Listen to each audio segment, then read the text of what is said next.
Hey, yeah, yeah. Hey, yeah, yeah. Oh, oh. Kaanindot sa panahon, dagat ako king gato, pana sa kamot. Dala ang damgo ako sa spiro wannabe.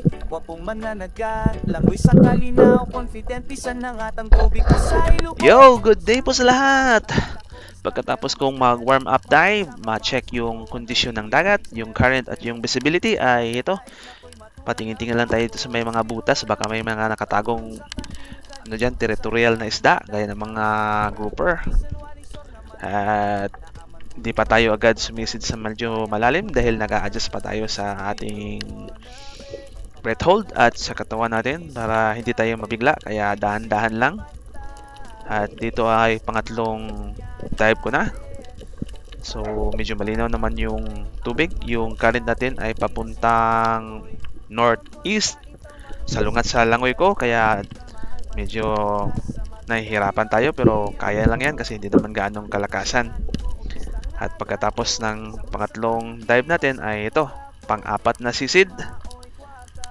At tayo ay nakadikit lang dito sa wall. May napapansin akong mga snapper doon sa baba kaso hindi lumalapit. Ngunit nang paglingon ko dito sa kanan ay may dumaan na isang tangigi or king mackerel kaya tinutok ko na doon sa may bandang gitna ng katawan niya, doon sa may mga palikpik para gold holding siya talaga pag dyan mo siya tinira. At tinamaan naman. Kaya ayun, bumulusok ang langoy. Pagkatapos yan ay hindi ko napansin yung line ko pala ay sumabit dun sa wall. Kaya dali-dali akong bumalik sa wall para i-untangle yung line natin. Baka maging dahilan pa yan na mapunit yung isda. Tumagos naman yung shaft natin pero pag ganitong may pressure ay napupunit talaga kasi ang lambot ng katawan ng isda na yan. Kaya yun, natanggal ko naman at nakita ko namang lumalaban pa kaya hinayaan ko na lang muna. Hindi ko muna binigla, baka papunit at makakawala pa yung isda, sayang naman. Yun yung unang isda natin sa araw na yan. Yung oras ng pagsisid natin is hindi pa tayo nag-iisang oras dahil dito na tayo sa dagat mga around 10:30 in the morning. Tapos natira natin yung isda yan mga around 11:20. So hindi pa nag-iisang oras. Ayan, kinakabahan talaga ako kasi ako lang isa. Wala akong dive pa din na pwedeng mag second shot. Kaya dahan-dahan ko lang hinihila. Nung makita kong yung shop ko ay yun na lang yung kumakapit sa balat ng sa laman ng isda ay hinayaan ko muna siyang humila. At nang medyo mapagod na siya ay dun ko na rin hihilain. Tug of war talaga yung nangyari dito. May kasamang saya at kaba. Eto na. Malapit na nating masilayan ng isda. Kay bahala ka may siguradong na ay lamoy.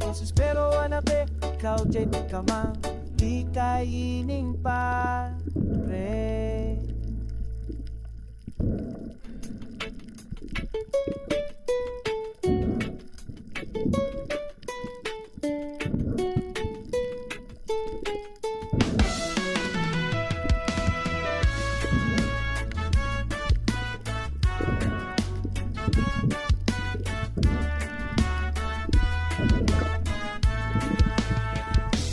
Morning sun hits the tide.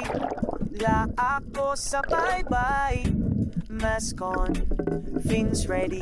Panahon na para mag-dive. Tahimik sa ilalim. Bulong ng hangin. Heart steady, eyes on the deep. Spiro wannabe, peace I keep. On the one blue sky. Pagpamana, di hapon na tong lifestyle. Pana sa kamot, kalinaw sa huna-huna. Buhay mamana ay lingo na At heto na nga, muntik na talagang mapunit.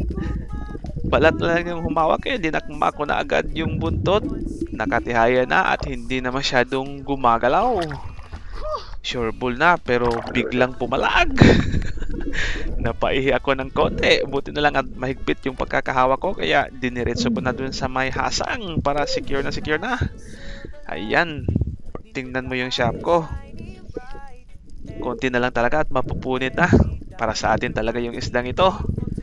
Salamat, Lord.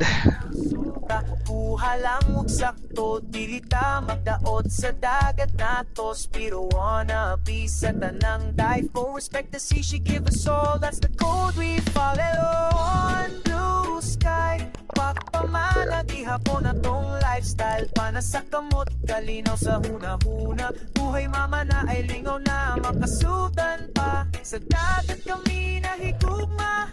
One heart beneath the sun. One sea, one soul, Spiro wanna be, we are one.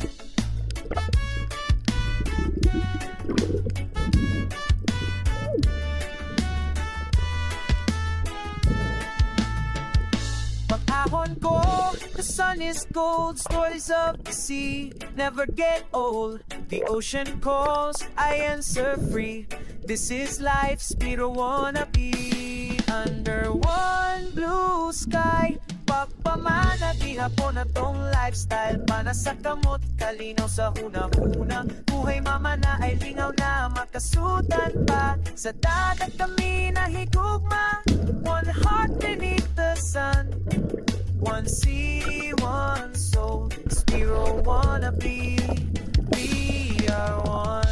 At yun na, napakalaking biyayang ibinigay kaagad sa atin ng Panginoon. Kaya nagdesisyon na akong umuwi na dahil sapat na ang isdang ito para sa aking pamilya.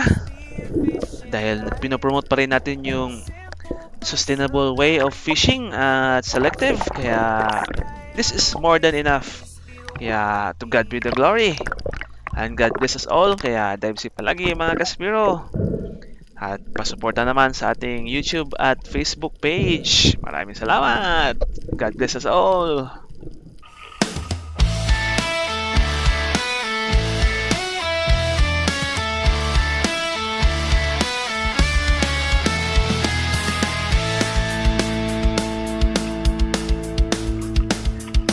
O kay gandang umaga, ano na'y naglalambing. Balay. Kaya ato ning lapaon ang atong tangigiro kay Armat. Pahiluna na nato ba sa mga putahing atong lutuon pohon. See you na lang later nig mahuman na ta kay isod kay ning katay ta mag-video ta. Nya na lang inig magkaon tag kilaw taron. Suba ning katunga pang stock ang ban kilaw ta. Okay. Di na. Lord. Mga to hiwa sa isda. Ano siya?